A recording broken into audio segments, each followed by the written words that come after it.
Thanks for listening to the Lakers Fast Break podcast, part of the Hoopheads Podcast Network. Check out all their awesome basketball shows today at hoopheadspod.com.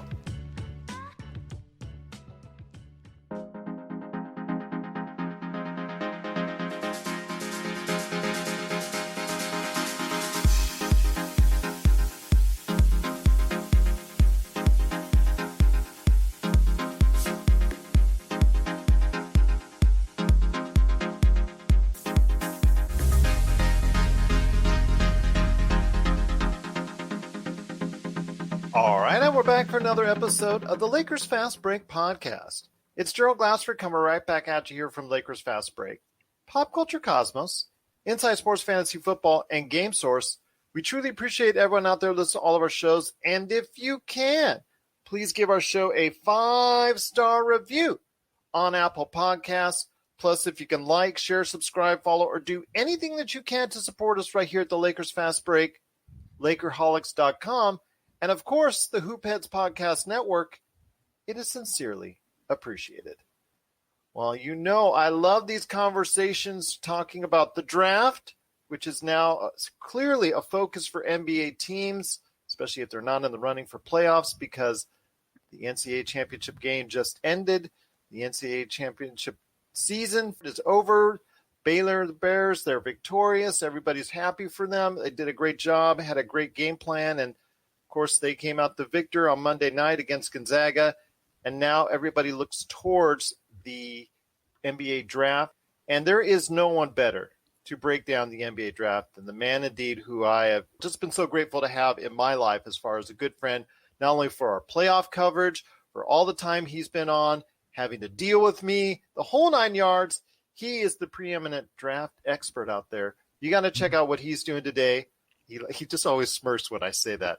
At NBADraftJunkies.com, his awesome YouTube page, NBA Draft Junkies, and of course, also as well, his brand new podcast, which you need to go check out because he's an awesome part of the Locked On Podcast Network. So please check out his podcast today, Locked On NBA Draft. He just had on one of my other favorite guests that's out there. That's Michael Weisenberg. He's been on the show many times. He was on his show recently, and they had an awesome podcast. I couldn't stop just smiling.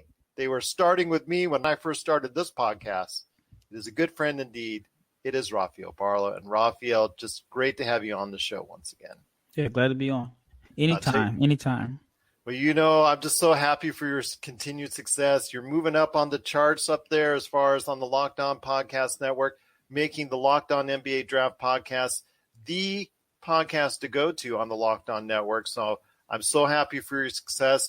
NBA Draft Junkies, I know you got some videos that you've got coming down the line, don't you? Yeah, I do. I just been super busy. And then now that the season is over, all the numbers that I plan on throwing out as far as stats, they'll be accurate for the rest of the way. So that's kind of one of the things where when I start throwing numbers out, I always have to put through 15 games, through 17 games. But now the numbers are pretty much set in stone. So I'll probably come out with another video series, more so like taking a deep dive into the analytical numbers. Well, I want to thank so much Jay John Sarcetta for the big heart. And obviously, Let's Go Lakers, one of the biggest Lakers fans out there overseas. We truly appreciate, as always, you listening. Again, Jay John and everybody else, please check out the Locked On NBA Draft Podcast, and of course, everything that he does today at NBA Draft Junkies, because there is no better place to go for the NBA Draft, which we will be talking about here on today's program. We're going to be covering the NBA Draft of this year and seeing another rookie update, per se. Plus, also as well, we're going to be doing a little bit of a mock lottery draft here because it's starting. Rafael, yep. My favorite time of the year when we start doing those mock drafts, when you get those lotteries together. You know, Rafael and I, maybe we'll actually have time if we can go ahead and do it to go maybe have one of those group drafts again. I love that when we get all these guys together to go ahead and do that. That's always a fun time. Yep. But Rafael, I just appreciate again you being here. Let's get into it with the NBA rookies right now. I mean, it was all runaway for LaMelo Ball. I mean, he was going to go ahead and be Rookie of the Year, no question about it, because we've already seen in just the short time he was on the court how well he can go ahead and elevate a team. which obviously is the goal for any player of that stature. I mean, I know you caught on ESPN the top 25 players under 25 or 20 players under 25, and he was thought of so highly by the individuals covering that. And this is based off of future potential. And I got to make sure I preface that he was voted number 3 on there. So obviously you can see the kind of success that he has in front of him. But right now it's kind of tough after that because it's been hit or miss. A lot of players have been up and down as far as these rookies, which is to be expected. When you're dealing with 19 to 22-year-old kids, of course, they're going to have their up and down games, up and down weeks, up and down months. But right now, who stands out to you as far as the NBA rookies now that, of course, LaMelo Ball is out for the season? Anthony Edwards has played well the second half of the season, but Minnesota's so awful. So it's kind of like they're, I guess, maybe people aren't going to respect the numbers, but right now he's averaging about 18 points a game, which is pretty good. I mean, he was the number 1 pick, so the expectations are definitely higher. But I mean, I think that he's played well. Tyrese Halliburton got off to like a really, really strong start, and I mean, right now it's really seems like it's just between those two. Other than the guys from Oklahoma City, Theo Maledon is playing well. Aleksej Pokusevski. Definitely want to talk to you about that in a sec. Yeah, he had a pretty big game yesterday. I think he hit like 7 threes or something like that. That is correct. Yeah, I've been. Let's go into those two right now. I mean, with Oklahoma City, they've clearly put on the tank switch. I mean, they've kept SGA out. He's had an injury, and they wanted to go ahead and say, you know what, take all the time you need. We talked before the show about Mike Muscala. He's been sitting on the bench. They actually sat down Al Horford. They pretty much said, you know what, we're going to go ahead and try and shoot up for the best draft choice that we can. And with the many thousands of draft choices they have in the next, 7 years, 34 in total, I think, between first and seconds. It's amazing.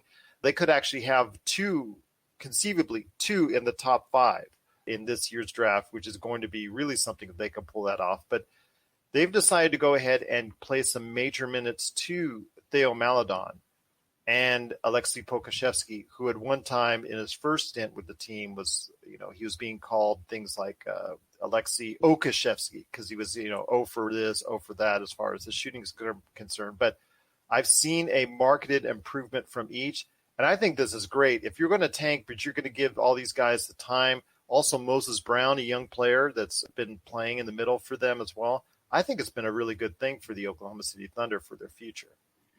Yeah, I agree for the players and their future. I just don't like it short term. Yeah. I don't like the fact that, veterans are getting pushed out the league. A guy like Al Horford who could help them.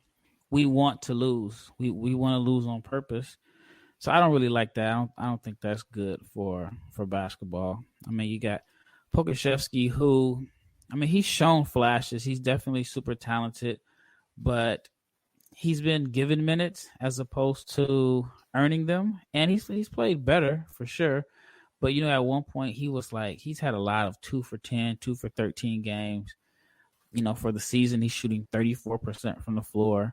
Yeah, which how many teams are gonna give a guy shooting 34% from the floor reward him with minutes? So from the basketball aspect of it, I don't necessarily like it. But from the aspect of seeing young guys get playing time and rookies, it makes sense. But yeah, I just don't like the fact that guys like Horford, guys that can contribute and go somewhere, are pretty much being benched. While I just don't like how the teams have that power to just say, hey, we want to lose. You're our best player. You might help us win games.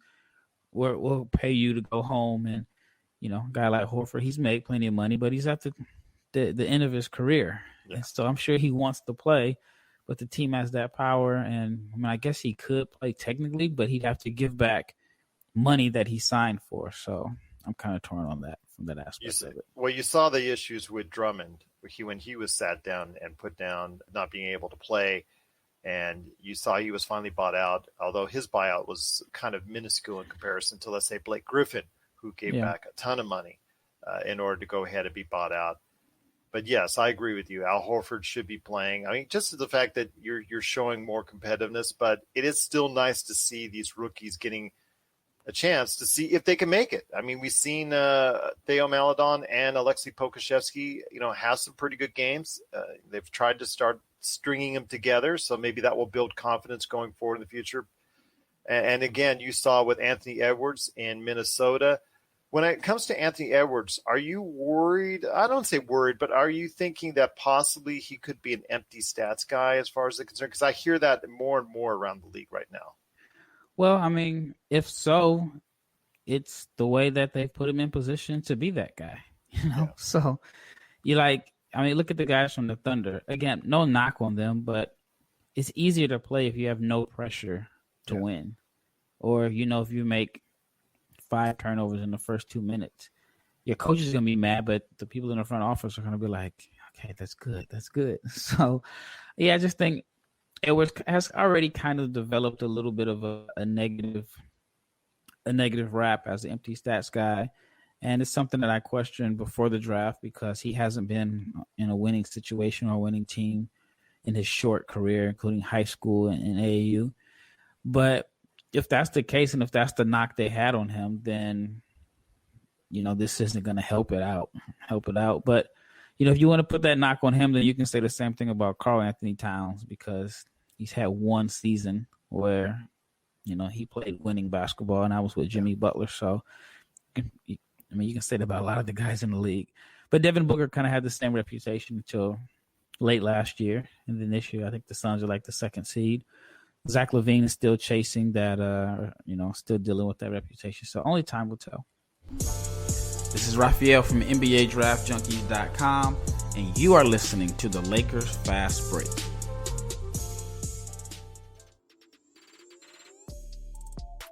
Hey, hoopheads, we all hate ankle sprains, and they happen way too often.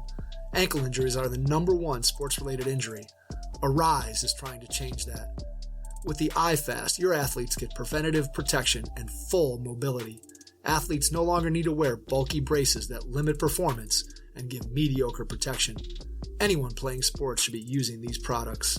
Keep your athletes in the game. Don't wait for them to get hurt to take action. Visit www.arise.com, spelled ARYSE, and use the code HOOPHEADS to get 20% off the future of performance. That's ARYSE.com with promo code HOOPHEADS to get 20% off. Once again, I'm speaking to my good friend Rafael Barlowe from NBA Draft Junkies. He's also on Dash Radio. Check him out. I think Mondays, correct? Yep, Mondays at 10 a.m. Central.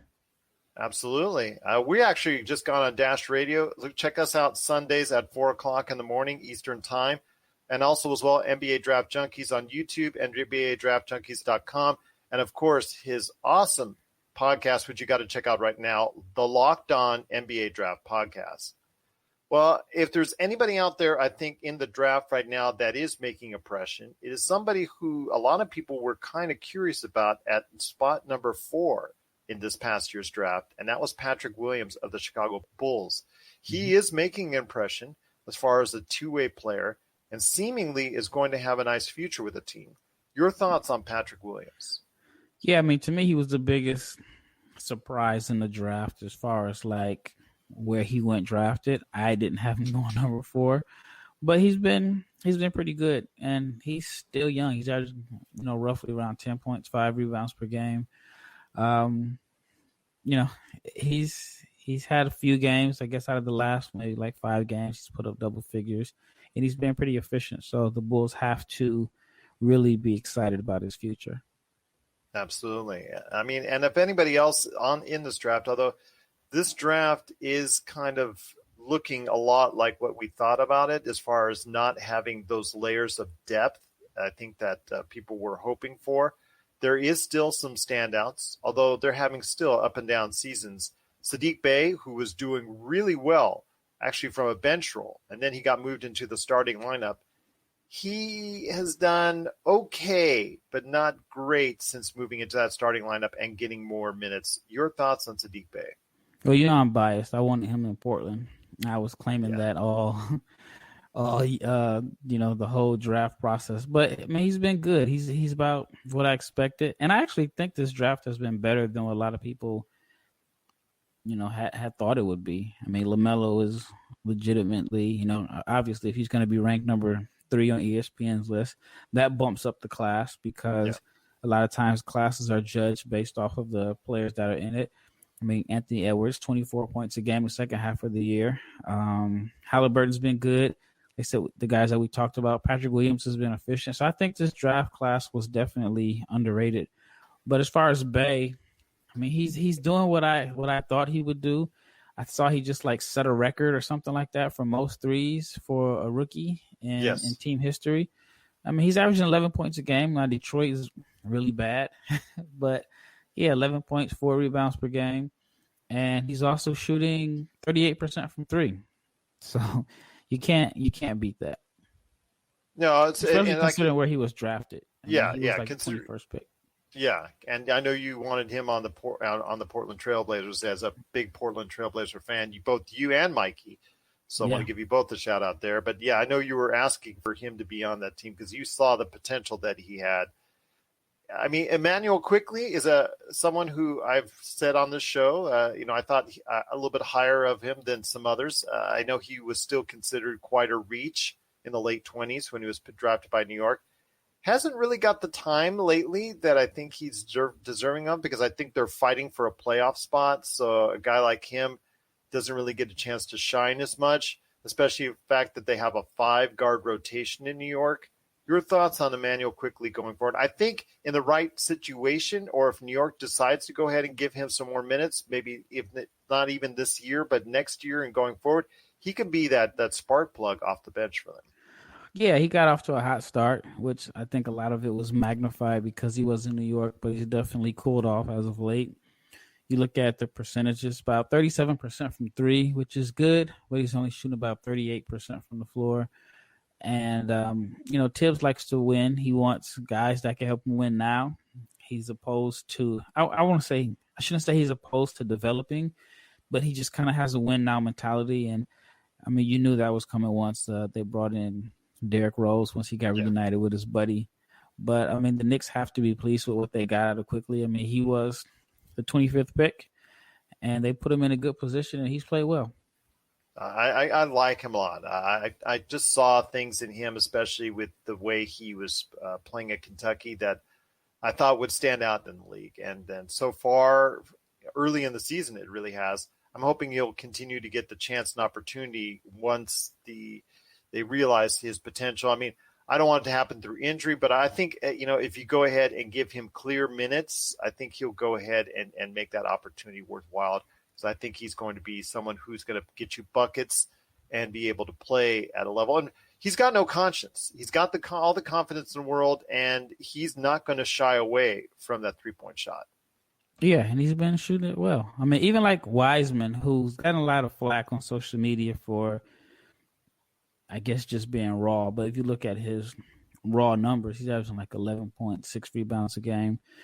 And, man, I thought he's played well. But I think you can kind of say the same for Quickley. You give them more minutes, the numbers will be better. But they're in situations, well, at least for Wiseman, I felt like before 2 weeks ago, he was in a situation where Golden State was trying to win. Yeah. But now I've just been hearing that they're getting ready to make some decisions about whether or not they're going to compete for the play-in, or they're just going to shut it down, because it probably shouldn't even say probably. It's definitely more beneficial for them to lose and Minnesota starts winning, and they could end up with multiple lottery picks. That would be very interesting to see. But then again, they go ahead and beat Milwaukee the other day. So it's kind of those mixed signals on which team you're going to get, the one that beats Milwaukee or the one that loses to 53 against Toronto. But that's something I wanted to ask you with James Wiseman. I mean, he came out pretty good as far as in the beginning, but has of late, in the past couple months, had some confidence issues. And I think there's been a lot of chatter around the locker room. I know Draymond Green can be the guy that's really in your face for you or against you. And I know that's going to be something like for a kid like that could be really hard to take if it's said the wrong way. I know that Kevon Looney was starting ahead of him for a considerable amount of time, because I know Kerr really likes Looney, and I know he wanted to go ahead and keep him in the mix. But I think now that they're starting Wiseman, I think that things may look up for him. But still, I just don't see the same kind of confidence he was playing with at the beginning of the season. Well, he's actually playing a little bit more minutes now than he was at the beginning of the season. I think he's up maybe like 3 minutes since the All-Star break. He could be, the rookie wall. I mean, we are talking about a guy that played 3 college games. So he basically jumped from high school, 3 college games against, 2 games were against, they weren't even mid-level schools. So to, kind of get thrown into the fire with the lights being on him as they are in Golden State. I mean, I think overall he's been solid. And he's been what I expected. He's raw. Like, he wasn't considered to be like this polished prospect entering the draft. He was more so known for his upside and his potential. And then the pressure of how well LaMelo's playing, that definitely could add on to, lack of, or, losing confidence, because everybody is on social media saying how big of a mistake the Warriors made. So that can be tough to deal with. I still think that kid has a lot of potential, so I hope no one starts to really sleep on him, because I really think that if Golden State sticks with it and is patient with him, I think it'll really pay off in the end. Yeah, I just think that Golden State is going to end up with a couple first-round picks, and, you can call Washington and say, hey, look, we'll give you 2 firsts and Wiseman for Bill. It's going to be tough to turn that down. I couldn't turn that down. So I hear you. That's something that is a great possibility this summer, and we'll definitely keep an eye on that. But before we head on to our lottery, my friend, I wanted to ask you this. Is there anyone else that's sticking out to you, or maybe now that it's later in the season is going to get more time to keep an eye out for as far as the NBA rookies are concerned? That's a tough question. Maybe Kyrie Lewis, maybe with the Pelicans. Because I heard he was kind of like an untouchable right there as far as trading is concerned. Yeah, I mean, I think so, probably from the general manager, but Stan is not the guy that I would want my rookie player to go to. And so, the minutes have been up a little bit, but they weren't able to move Ball or Bledsoe, so it's still going to be tough. And but yeah, I mean, he's someone that I was high on. I think Cole Anthony should be able to get a lot of time going forward now, since Orlando is definitely in full tank mode. So I expect his numbers to increase over the next, the remainder of the season. Do you think he can be a starting point guard in the NBA? I mean, we'll see. I mean, there was a lot of, at least for me, there was a lot of concerns if he was really a point guard or not. But he's going to get, a few weeks to basically, see if he can run a show and be a point guard. It's a good situation for him, because, I mean, there's no incentive to win, and he's going to get plenty of minutes. Well, now you got R.J. Hampton, though, on the team. Yeah, I mean, I think R.J. is more of a combo than a one. But, it's going to be interesting to see what they do going forward, especially if they end up with a top 5 pick, which their record probably puts them in position to have one.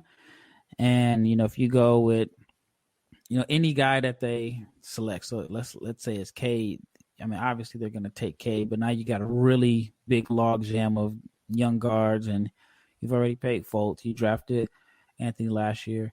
If you go with a big, you just traded for Wendell Carter. You still got Bamba, who they're starting to play now. And if you go with a wing, you still got Jonathan Isaac. You got the kid from Auburn playing well. So Orlando, I mean, they really need to figure out a guy who's going to be that number one option, which to me has been their problem the last few years, because they've had good players. Aaron Gordon's a good player. Fournier's good. But I feel like they were all bumped up a notch on the pecking order. If Vooch is your number 2, then I think you're fine. If Aaron Gordon is like your number 3 best player, your third best player, your third leading scorer, then you're going to be fine. So they got to find a way to get that main guy and then just find the pieces around him. Exactly. We're signaling the ref for a quick timeout, but we'll be back with more of the Lakers Fast Break podcast. Check out what's been going on with the Pop Culture Cosmos Show and the PCC Multiverse.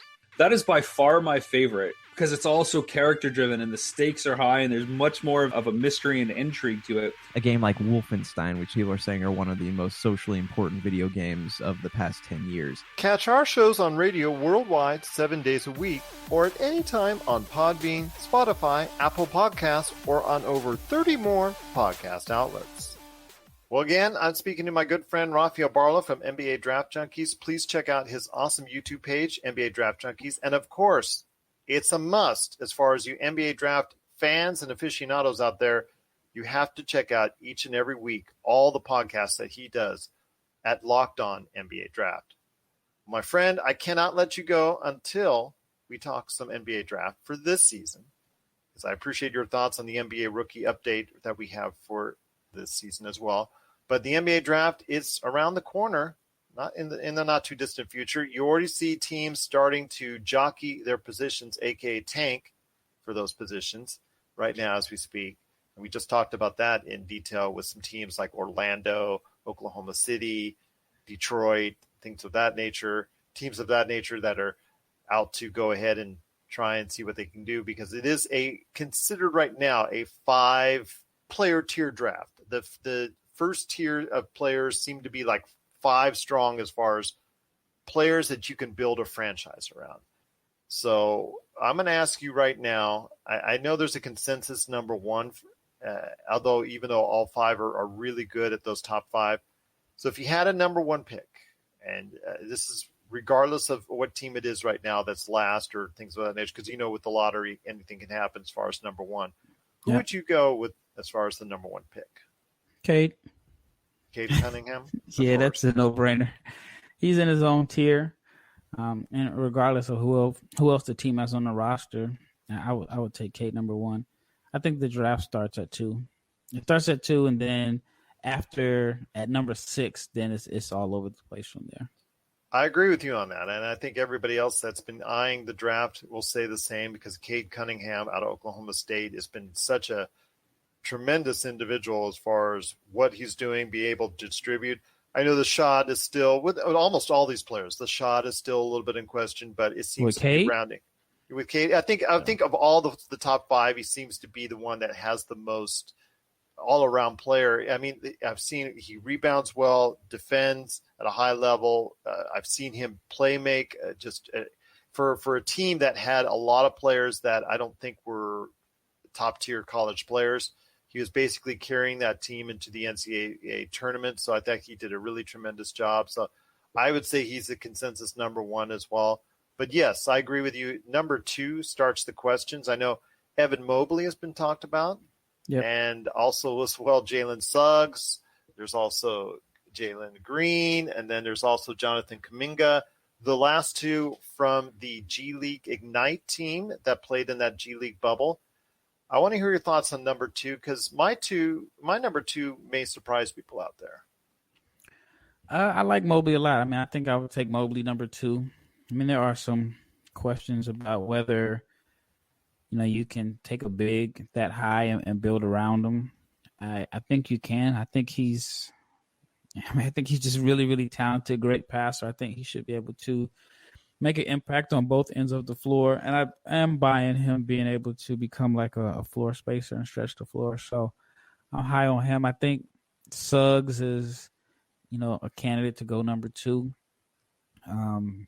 He had a tremendous year as a freshman on a team that was, 1 game away from an undefeated season. He was literally the quarterback of that team. Even though I don't think he was the best player on that team, I think the best player was Drew Timme, but Suggs was the best NBA prospect. Jalen Green, I mean, we all knew he could score, and Kuminga, I thought he did well enough to, solidify himself to be a top 5 pick. So at number 2, you would be taking Evan Mobley, correct? It depends on the team. If I'm the Pacers, which I did a mock draft yesterday with Tankathon, and it was kind of like their little simulator. And the Pacers moved up to number 3, but let's just say the Pacers move up to number 2. Mobley doesn't make any sense there. Yeah, I agree with you on that. I think it would be based on fit, but for most of the fits, for me, I would pick Jalen Suggs number 2. I just think on both sides of the ball, he does so many great things. And I think he's got superstar. Despite what Laker Tom says, and he was so bad because his UCLA team lost to him on that. He's not going to be anything. He's not going to do anything in the league. And I'm like, I don't think so. I think Jalen the same Suggs guy that told me Luka Doncic is maxed out. Yeah. So we got nothing but love for you, Laker Tom. But and you said this is why I don't watch college basketball. I know that's why you don't watch college basketball. But again, I think that there is a definitely great future for Jalen Suggs. I'm a little tiny bit higher. And that says something because I am a big USC Trojan fan. I did go to the school for just a short period of time, so I do have a fondness for USC. I do think Evan Mobley is right there. I just kind of get concerned because he kind of withered a little bit under the pressure against Gonzaga. I think that was a little bit concerning to me that he didn't step up as well as I would have liked to. Then again, we saw the same thing from the Gonzaga kids almost all of them, except for Jalen Suggs against Baylor. So it depends on the time, and also you can't just go off of one game as well. Yeah. I mean, one game shouldn't change your thoughts one way or the other because these are kids. Yep, and bigs need someone to get them the ball. Yeah. So you can kind of make it tough for bigs to get the ball. Like even with Timmy, I mean, they just made it tough for him to get the ball. He didn't get the same one-on-one touches that he got against USC. USC, they allowed him to go one-on-one and kind of space the floor, which he's tough to guard in a one-on-one situation. So, it's tougher for bigs. I'm still, it is tougher for bigs. And I think that's probably the reason why for most of the teams, I would say the best fit is Jalen Suggs at number 2. Although Evan Mobley is, again, for me would be number 3 if he's still sitting there at number 3. I think you can't go too wrong with that.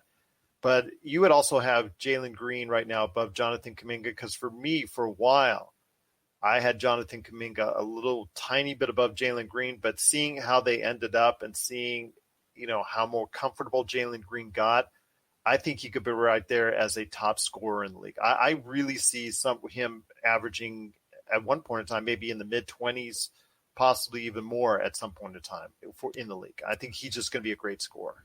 Yeah, I mean, I feel like because Kuminga has such a good game on the opening day of the bubble and Green struggled, it kind of made people look towards Kuminga as being the better player. But, if you watch the whole bubble, I thought Green was the better player. He finished a lot stronger, got better. One of the knocks on him was, we all knew he could score, but could he shoot? And I thought he was a better shooter than advertised. So, I think the top 4 are definitely locks. I think top 5 is somewhat of a lock, but I could see maybe Kuminga falling out of the top 5. If there's anybody that will fall out of the top 5, it would be him. Yeah, I think so. But that's the thing. In a draft that was long considered to be top 5 heavy, if Kuminga does fall, who would replace him? I know everybody is now infatuated with Davion Mitchell, who has skyrocketed to the top of the charts. And in fact, in his latest top 30 big board, Chad Ford, one of the NBA leading experts out there on the draft, outside of yourself, someone who was also on the Locked On Network with you, he has put Davion Mitchell high as number 6. Wow. That's something that I was very interested in seeing because, this time last month, this guy was in the 20s in some people's areas. So I want to hear your thoughts on Davion Mitchell. Could he be a number 6 or even a number 5 for you at this point in time? I don't think number 5. I mean, I think the age would be held against him. It's like I said earlier, I think picks 1 through 5 are mostly set. I think 6 through 14 could go all over the place. And but Mitchell has put himself in that range. I didn't see him being like a lottery pick a month ago, but he's definitely made a name for himself. I think at the very minimum, he should be a really good defender. And if he can be a really good defender, that knocks down open shots, and he does have the athleticism and the burst to get his own shot, and especially off the dribble. I think that, it's not out of the question to see him go as high as number 6. I don't think so, just because I feel like with the NBA, they love to use age against players, and I don't know, I think maybe he's 22 or something like that. Well, for me, it would have to be somewhere, it'd be like a win now team. Let's say a Toronto falls to that spot, or let's say, like you said, Indiana falls that. Someone who thinks that they only need 1 or 2 pieces to get back in the mix. I think that would be a case, maybe he would be strongly considered. But if that's the case, if you have Kuminga at number 5, who would you have at number 6? Or maybe flip-flop, and you have someone else at number 5. I think in that range, it can go anywhere between Scotty Barnes, maybe Jalen Johnson from Duke. I think he's going to have to answer a lot of questions about why he left early, and it's going to probably be based off of his intel, because he went to like 3 different schools. So, that usually doesn't look good. It's kind of like applying for a job, and they see you went to 4 jobs in the last few years. So there'll be some concerns about, stability in a sense. I think Keon Johnson from Tennessee could be in that range. Moses Moody from Arkansas. I like James Bouknight. The kid that I think could sneak up in the lottery who came out of nowhere is the big from Turkey, Alperen Şengün. I had a chance to watch him play a couple years ago, and I thought he was going to be a really, really good prospect. I didn't see him like dominating Europe the way he has. He's only 18 years old, and you can make a case and say he's the best big in Europe right now, and he's just been kicking butt over there. He's averaging like 19 and 9. So not everybody has caught on to him yet. I mean, I've seen only you and Tankathon are the ones that really pointed out. I actually watched some video on him, and I'm very impressed with what I see. Yeah, the passing, I just think that he's good. You just really don't see guys dominating at the level that he is, especially at that age. I've mentioned it time and time again. If you're in Europe and you're playing at 18 years old, it's not because they gave you minutes. It's because you were better than everyone in front of you, which is a lot different than the NBA, because you get rewarded for losing. So you can play young guys, and if you lose, that benefits you. You get a high lottery pick. In Europe, if you lose and you're terrible, there's no reward for that. So, you have told me on many occasions the fans can be brutal. Yeah, brutal. You lose your money, your budget if you're losing. So now you can't afford players. So it's a lot tougher environment. But for him, like I said, for him to dominate the way he's been doing it at such a young age is really impressive. I agree with you on that. I've seen him rise on a couple charts, but mainly Tankathon and you have been the ones that really pointed out, so it caught my eye. So I wanted to check that out. And another international player that is caught that could be in the mock lottery as well is Josh Giddey, who is all over the place right now on mock drafts. I've seen him as high as I should say 9. I said 11 before we went on, but I've seen him as high as 9 and as low as 30. So I want to hear your thoughts on Josh Giddey. I know at one time, in fact, I've heard on shows that you had, he was the leader before really what we were talking about as far as international prospects at one time, and may still be in a lot of eyes of the scouts.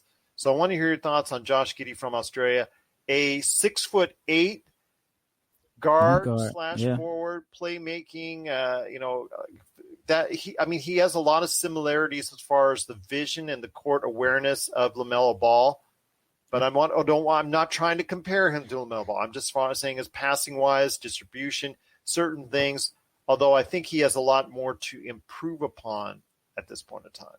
Well, you can make a case and say that the year that he's having in Australia is very similar to what LaMelo had, maybe even better. But Melo has been a lot better than I anticipated. So I think that helps Giddey because they are similar. I think that, LaMelo is probably a little bit more athletic, but as far as like the vision and the passing, it's just on another level. And one thing I like about Giddey is that he plays at this great pace, even though he's like not like this elite level NBA athlete. And you would think a guy that, when you see the negatives on a scouting report, they may say doesn't have great burst, doesn't have a great first step. It's not an elite athlete. All of those things usually don't describe a guy that is best suited for a fast-paced, fast-breaking offense. And so Giddey is a guy the way he moves the ball, passes the ball up court, there are some similarities. I saw today that he has compared himself to Ben Simmons, which is kind of interesting. On one hand, I can see where he's coming from. I only saw the quote. I didn't read the whole article, so it could have just been like just a headline. But, maybe he's making the comparison because they're both Australian. They're both big playmakers. He's not on Simmons' level as an athlete, not on Simmons' level as a defender, but he's probably going to be a better scorer than Ben Simmons. So on one hand, like I said, I need to read the whole article before I go too far into that quote. But, I like him a lot. I think it wouldn't be out of the question to see him sneak into the back end of the lottery because he's pretty young himself. I think that maybe a few weeks ago there were thoughts about would he, stay another year because he's so young. He's only 18 years old right now. So, but I think he's played himself into a position where he's a surefire first-round pick. Yeah, I agree. I'm kind of worried. I'm kind of concerned about his shot. I'm not sure. You talked about the comparisons to Ben Simmons that he made. And one of the things is he could realistically have a better shot because, as you know, it's all up where it's all but up going up as far as the chances as far as an outside shot is concerned. But I just at this point don't see enough of an outside shot yet. I still think that will still be a factor in how teams will play him. But you cannot deny the court vision and the awareness and the fact that he can make such tremendous passes out there. Yeah, I agree. And I think even with the shot, because he's only 18, it won't be held against him as much. But even if the shot never really develops, you're talking, a Ricky Rubio type player. Yeah. And Ricky Rubio's been a starter for the majority of his career, which is probably like 10 years now. And it's hard to find a guy in the NBA that has been a starter for 10 straight years. Of course, you got your LeBrons and your Chris Pauls, and then it just kind of drops off. And Rubio's one of those guys. So if he ends up being Rubio 2.0, that's good. Even I listed another comparison for him if the shot never really develops. Elfrid Payton. Yeah. And, is a good playmaker, good size. Elfrid is not as big as Giddey, but, a long NBA career. So still starting in the league with the Knicks. Yeah. Yep. Finds a way. He finds a way. He does. Yep. Like, oh, he's starting? Oh, wow. Yeah. Okay. Yep. Yeah, there you go. We'll be back with more of the Lakers Fast Break podcast. Hey, Lakers fans. Looking for the best place to go for up-to-date news, information, original videos, articles, podcasts, opinion pieces, and discussions about the world champion Los Angeles Lakers?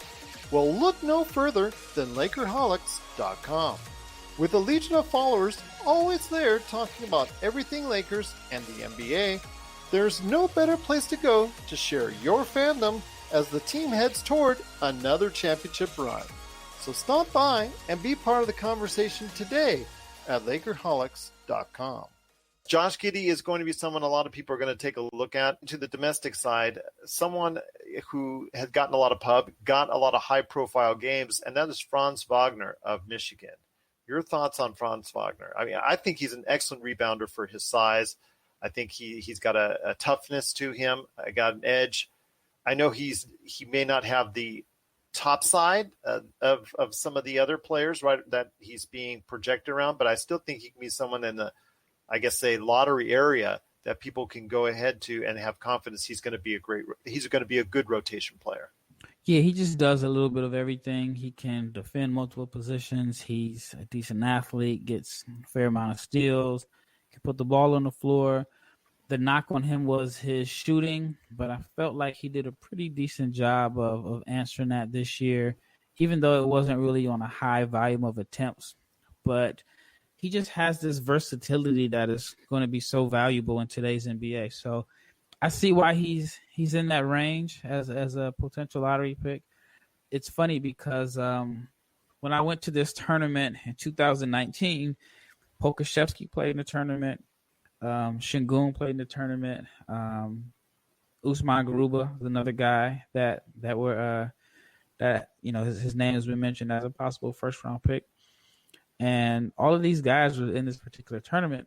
But then I thought Giddey would be in the tournament, but he wasn't because it was like a European Championships, not like a World Cup championship. But so I've had a chance to watch these guys play, and it's interesting because seeing them at 18 and then seeing how much they've grown over 2 years. It really hasn't even been 2 years.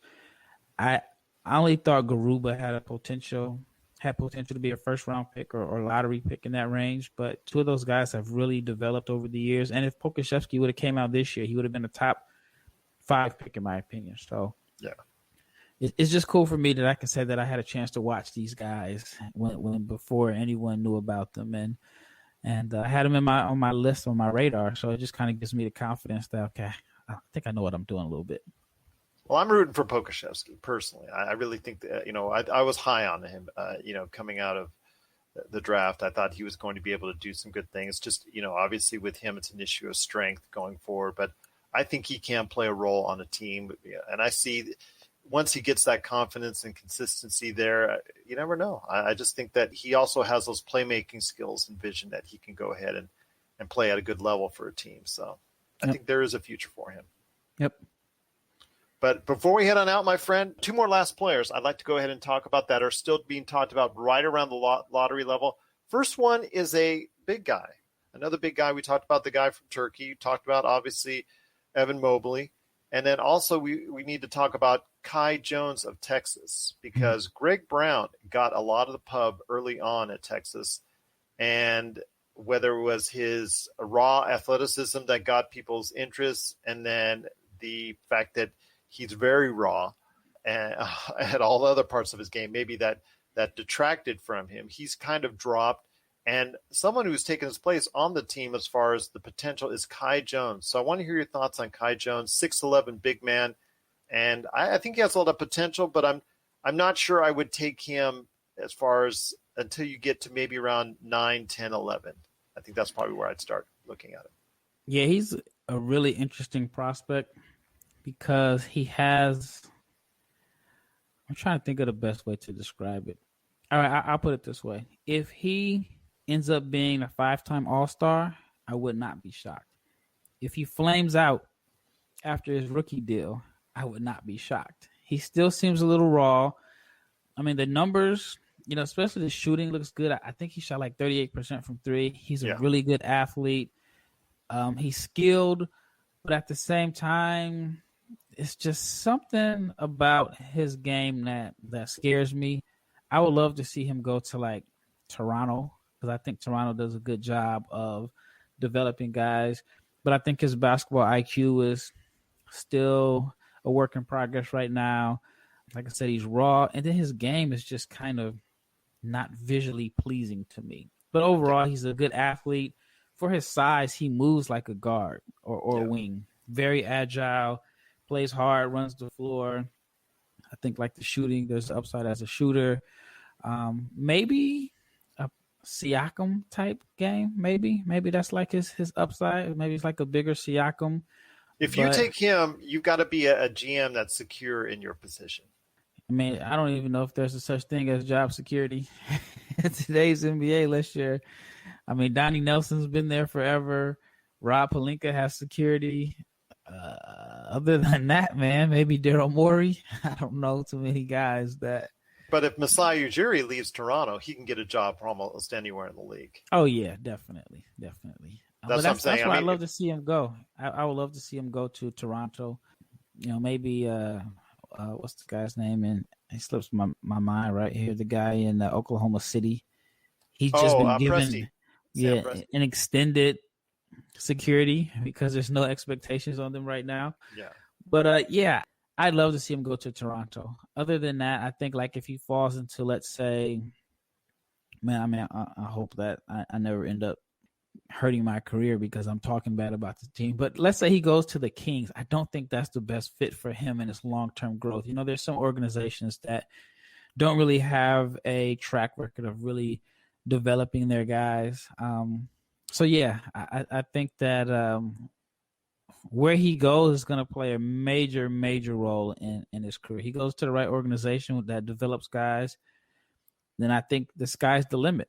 If he doesn't, he could really be in a tough situation because even though he's skilled and he has a few things that he brings to the table, I don't know if he has this one particular skill set that he can hang his hat on at this time. I think that was kind of like the same situation with Greg Brown, where you see all this potential and then it didn't really flourish or didn't really present itself during the course of the season for Texas, but you still see something there.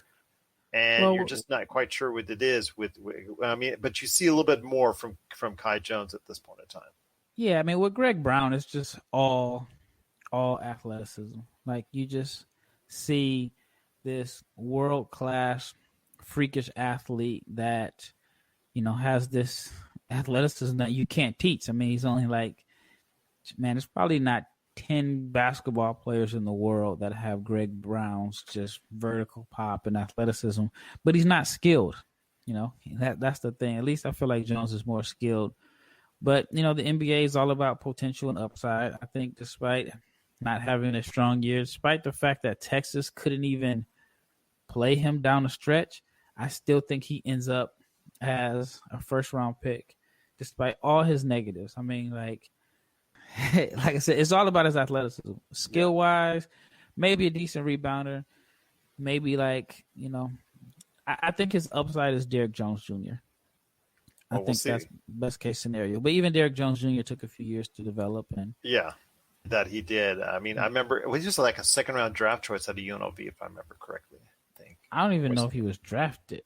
Oh, you may be right on that. But you're right. It took a while for him to develop, and I could see that being the case for both him and Kai Jones, although Kai Jones, I think, has, like you said, a little bit higher upside, a little bit more well-rounded game at this point in time, and the skill set seems to be there, a little bit more present. So I think that he will be looked at in the lottery.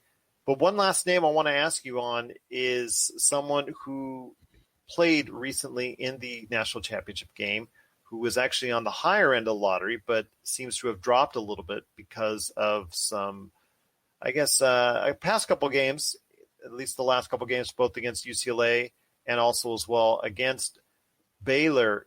He seemed to shy away from the moment at times, and that was Corey Kispert, who, for the most part, was considered the best shooter in college basketball. I want to hear your thoughts on Corey Kispert. What are your thoughts on him? Is he going to be able to go ahead and shake this off, or do you see this something as far as a little sign that he may not be the gunner that everybody thought he would be? I think he'll be fine. I mean, his role in the NBA is not to, be a big-time scorer. I think his role is to be a complimentary guy, and I think he's going to knock down open shots. I mean, he had a great season, like 18 points. I was hoping he would get like a 50, 40, 90, but it kind of tailed off at the end. But he still was like 53%, 44% from three on a good volume of attempts. And then he started missing free throws at the end. But no, I mean, I think his stock did take a drop, but it's probably beneficial to him because if his stock falls, then he ends up going to a better team. And when he goes to a better team, less will be expected of him. So let's say he falls into the 20s. That puts him in range to go to the Lakers, Nuggets, Clippers, Sixers, Nets, Suns, Jazz. He goes into one of those teams, and I think he can, provide some spark as a rookie. You draft him in the lottery, then I think the expectations rise, and I don't think he's put in the best situation right away. So for him, like I said, stock may have dropped some, but it probably helps him out long term. Is there anyone else that you see at this point in time that could sneak into the lottery? I know you and I may have, maybe 2-3 months from now, as we get closer to the draft, see, this kid's rising up the draft boards and whatnot. But as we see it right now, is there anyone else that sticks out to you that could sneak into the lottery? Yeah, I mean, I think Jalen Johnson, Scotty Barnes, Moses Moody, James Bouknight, maybe even Isaiah Jackson from Kentucky, maybe Jaden Springer. I think all of those guys, including the guys we mentioned, are in that lottery range. I don't know if there's anybody else that I think could sneak up in there. Maybe Usman Garuba, who's playing at Real Madrid. Some like Sharif Cooper a lot. So maybe his name could come up as far as like the back end of the lottery. But like I mentioned earlier, from pick 6 through 10, I just think it's going to be, I shouldn't even say 6 through 10, 6 through 15. I think it can be all over the place. I agree with you on that. Like you said, Scotty Barnes has been mentioned as high as 6. Moses Moody has been mentioned as high as 6. Both Tennessee players, when it comes to that concern, Springer and Johnson have both been mentioned that high. Yeah, all over the place. I've seen them as high as 6. I've seen them as low as 13, 14, 15, 16 in that range. So, yeah, I mean, there seems to be that mixed opinion on how that next set of players is going after those initial 5. And like you said, if Kuminga does not match what a team needs, he could fall a little bit and someone could take his place at number 5. But yeah, right now we're getting a little bit more clear ideas on the NBA draft. But before we head on out, my friend, you've got a ton of things that are coming up for you as far as the NBA draft concerns. So I want to hear your thoughts on exactly what you're up to and how people can check out all the awesome stuff that you do for the NBA draft. Yeah, I mean, I have the website, NBADraft.com. I have the YouTube channel, same name, NBA Draft Junkies. You know, with the radio station, well, I have that on Dash Radio, so congrats to you for joining Dash. And then I have the Locked On podcast, which is every Monday through Thursday. I want to say morning, but I mean, it's a podcast, so you can listen to it whenever you want. Don't they drop them around midnight? Well, I always set mine for 5 a.m. Central Time. Okay. So when people get up in the morning and they're on their morning drive, if they love the NBA draft like that, then it'll be the first thing to pop up on their feed when they wake up in the morning. So that's what time I set mine. But I think it's a lot different for the guys that are doing the team specific stuff. So if you're doing like Locked On, whatever team, Bulls, Nuggets, whatever, then there's drops after every game. So, my time frame is a little bit different. You got to check it out anyways. It's the Locked On NBA Draft. I mean, you do a tremendous job there. There's also other contributors to that podcast channel. I mean, every day of the week you seem to have new shows pop up on that channel, correct? Yeah, I don't know about Fridays. I know that I'm Monday and Thursday. There's a guy, call him Mavs Drafts. He's on Tuesday. Then there's the Draft Dummies that are on Wednesday. I'm not sure about Friday. The channel's growing. I'm thankful to be the guy that they chose to lead off the week. But yeah, man, I'm thankful for the opportunity. Well, you know what? It's great to hear you each and every time out. Catch your latest episode with Mikey V, our man indeed, Mr. Michael Weisenberg. That was a great episode. So yep, I've had a couple episodes since then. Okay. Well, I haven't checked out those yet. I've got those on my queue on my bullhorn. So I got to check those out today. I've got some driving to do later on. So, yes, I definitely will do that.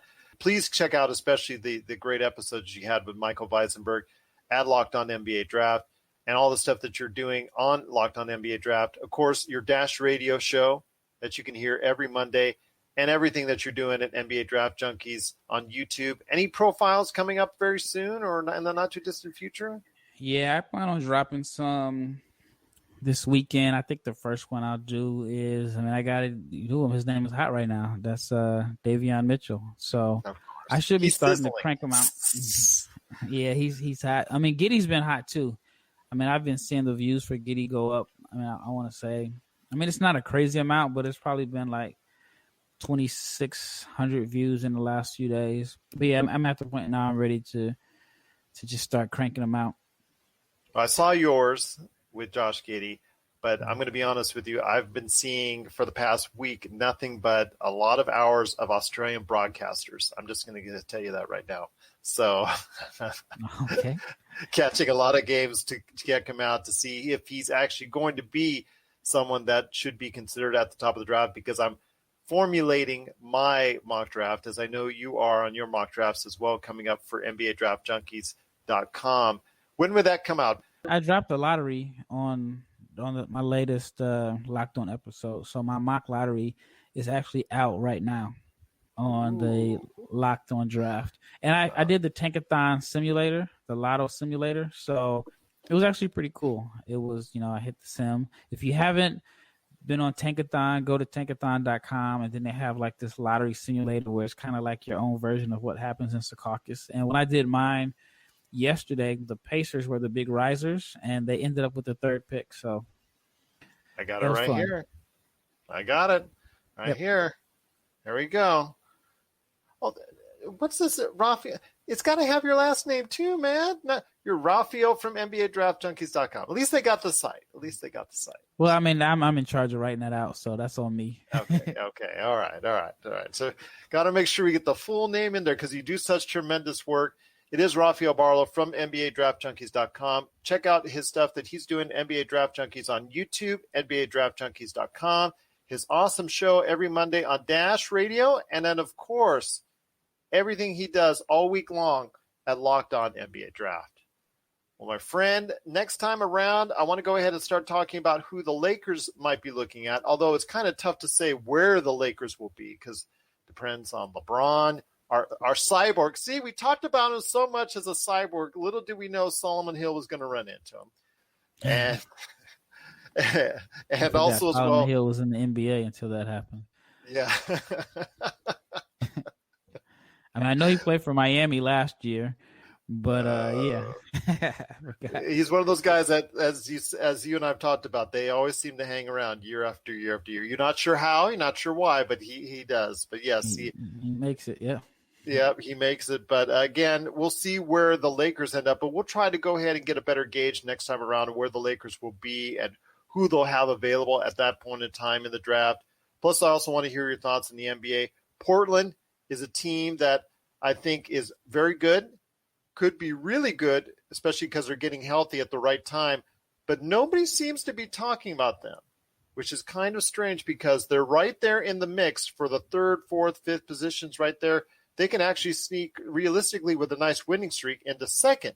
I could see them at, especially if Dame gets hot, even hotter than he normally is. So people have got to go ahead and start looking at Portland as a viable contender in the Western Conference. Yeah, I mean, I agree as a Blazers fan, but I just think like the West is going to be so wide open.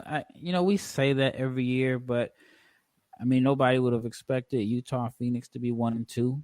Yeah. And Dallas is kind of, other than their loss last night to Houston, but Dallas has been creeping up. They've been playing really well since they got healthy.